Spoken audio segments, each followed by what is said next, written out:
Assalamualaikum warahmatullahi wabarakatuh. Apa kabar adik-adik sekalian? Udah lama kita nggak ketemu. Hari ini kita akan membahas masih sambungan yang kemarin tentang janganlah kamu.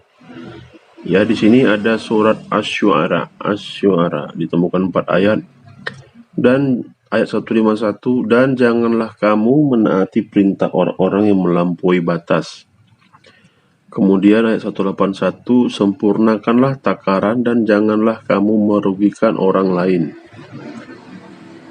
Jadi di sini disuruh menyempurnakan takaran ya, dan tidak boleh merugikan orang lain.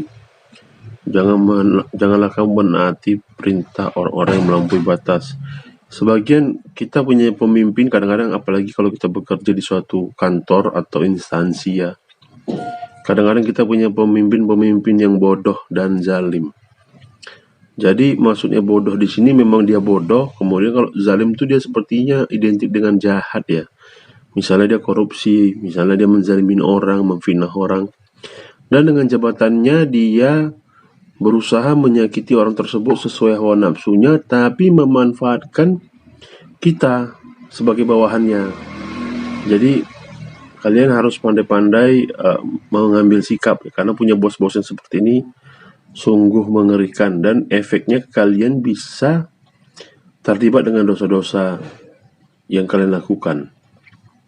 Kemudian, dan janganlah kamu merugikan manusia dengan mengurangi hak-haknya, dan janganlah membuat kerusakan di bumi. Ini sering terjadi antara perjanjian, baik itu jual beli, hak waris, hak bertetangga, dan apapun ya. Jadi ini sangat luas, merugikan manusia dengan mengurangi hak-haknya.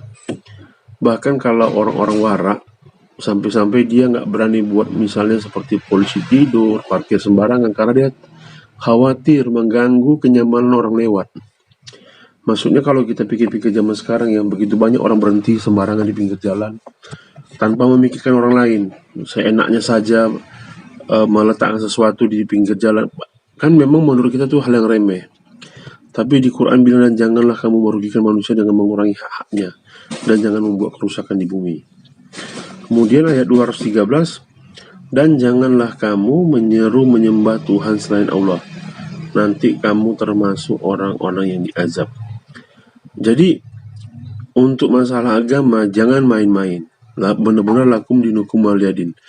Jangan sok-sok bicara intoleran lah, toleransi segala macam. Karena kalau kamu mengamini, mengatakan salah sebut tentang agama, tentang Tuhan-Tuhan agama lain, dan jika kamu jatuhnya jadi murtad atau jadi kafir, maka itulah masalah sebenarmu. Sehebat-hebatnya kamu punya pemimpin, punya kawan, punya sahabat, kalau kamu terjerumus menjadi syirik, kamu sangat rugi sekali. Jangankan kamu punya kawan yang hebat, kamu sendiri jadi penguasa di dunia seperti Fir'aun, seperti Namrud, atau mungkin sekarang, kalau sekarang kita lihat negara adidaya Amerika, apalah artinya kalau kamu mati pasti masuk neraka. Jadi kita harus bijak dalam menyikapi keadaan zaman sekarang. Jangan sampai kita terjebak karena kebodohan kita, karena kesalahan-kesalahan kita, sehingga terlalu berbicara dan salah menafsirkan tentang toleransi dan kebinekaan ya. Jadi kita harus paham yang dimaksud itu apa, sehingga tidak salah kaprah. Islam itu agama rahmatan lil alamin. Kita tidak boleh menzalimi binatang sekalipun, apalagi sama manusia, tapi bukan berarti kita harus melakukan hal yang sama. Jadi kalau mereka minum minuman keras, kita ikut minum minuman keras. Kalau mereka merayakan hari keagamaan, mereka ikut merayakannya. Atau kita sedang merayakan keagamaan, mereka ikut dengan kita. Bukan seperti itu. Khusus masalah agama, lakum dinukum waliyadin. Di luar itu hidup saling pengertian, diatur dengan hukum yang berlaku. Tidak saling menyakiti, tidak saling menipu, tidak saling membenci. Ya, tapi tidak seakrab itu juga. Harus dia hari raya, kita ikut hari raya, dan sebaliknya. Jadi ini semua semoga kita bisa membaca Al-Quran, memahami artinya, memahami tafsirnya, kemudian belajar dari guru-guru yang terpercaya, dari ustaz-ustaz yang punya banyak pengetahuan, jangan sampai salah langkah, jangan merasa benar sendiri. Oke, kemudian masuk Al-Qasas. Al-Qasas yaitu istri Fir'aun berkata, dia adalah penyejuk mata hati bagiku dan bagimu, dan janganlah kamu membunuhnya, mudah-mudahan dia bermanfaat kepada kita atau kita ambil dia menjadi anak sedang mereka tidak menyadari. Jadi istri Fir'aun ini namanya Asiyah, ya. Dia wanita keturunan Yahudi, salah satu wanita tercantik yang kabarnya akan menjadi istri Nabi di akhirat, istri Nabi Muhammad SAW. Dialah yang menyelamatkan Nabi Musa dari bengisnya Fir'aun. Waktu itu dihanyutkan di sungai, ketemu pada saat Asiyah lagi mandi. Ya, jadi Fir'aun itu, Nabi Musa itu dibesarkan oleh keluarga Fir'aun sendiri, keluarga inti. Jadi di sini dia memohon karena suaminya sangat mencintai, karena Fir'aun sangat mencintai Asiyah. Dia bilang janganlah membunuhnya karena masih bayi. Akhirnya Fir'aun setuju untuk tidak membunuhnya. Kemudian ayat 77 Al-Qasas, dan carilah pahala negeri akhirat dengan apa yang telah dianugerahkan Allah kepadamu. Tengok ya, dan carilah pahala negeri akhirat dengan apa yang telah dianugerahkan Allah kepadamu. Ini maknanya luas ya. Carilah pahala akhirat dengan apa yang telah dianugerahkan. Jadi yang telah dianugerahkan ini banyak. Mata, tangan, kaki, badan yang sehat, pikiran yang waras.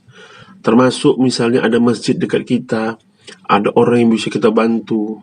Mungkin kita punya rezeki, punya uang berlebih, punya kemampuan berlebih seperti menyembuhkan orang, seperti mungkin khusuk atau tabib atau apapun. Jadi di sini maknanya luas, apa yang dianugerahkan Allah. Baik kita memberitahu seseorang kebaikan, memberi nasihat, membantu mengeluarkan dari kesulitan. Termasuk kita mungkin hanya punya ilmu pandai masak, atau mungkin kita pandai buat sesuatu, atau pandai memperbaiki sesuatu. Jadi apa yang telah dianugerahkan. Mungkin kita punya ilmu bela diri, mungkin kita punya ilmu bahasa Inggris, bahasa Arab.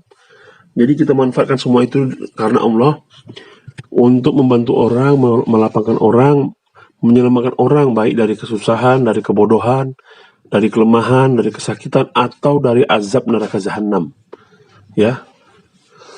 Dan janganlah kamu lupakan bagianmu di dunia dan berbuat baiklah kepada orang lain, sebagaimana Allah telah berbuat baik kepadamu, dan janganlah kamu berbuat kerusakan di bumi. Sesungguhnya Allah tidak menyukai orang yang berbuat kerusakan. Jadi ada jatah kita di dunia, ada jatah kita di akhirat.